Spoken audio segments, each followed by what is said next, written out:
ժողովուրդ ջան, մի բան էլ ասեմ, ոնց որ ռուսները կասեն իսո։ Սամվել Կարապետյանի թիմակիցները, Ծառուկյան Գագիկի թիմակիցները ասին, որ իրանց ընդհանուր վարչապետը Ռոբերտ Քոչարյանն է։ Ու ես հիշեցի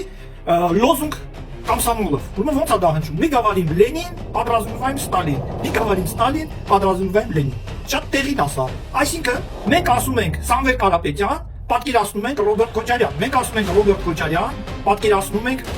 Վլադիմիր Պուտին։ Մենք ասում ենք Վլադիմիր Պուտին, պատկերացնում ենք Դուգին, պատկերացնում ենք Լուկաշենկո, հա, կստати, եթե Լուկաշենկոին պատկերացնում, Ծառուկյան Գագիկ են պատկերացնում։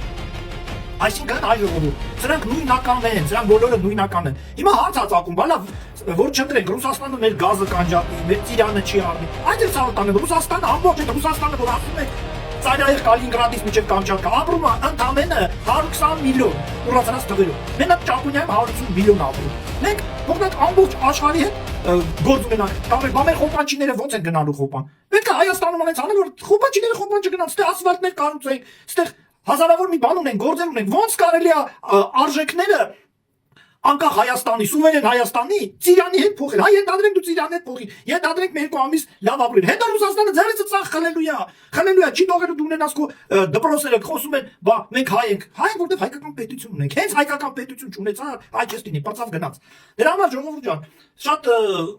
պիտի լուրջ վերաբերվենք։ Ամենամեծ արժեքը, որ կա, դա անկախ քո սեփական պետություն ունենալն է, եւ այդ պետության մեջ քո լեզվով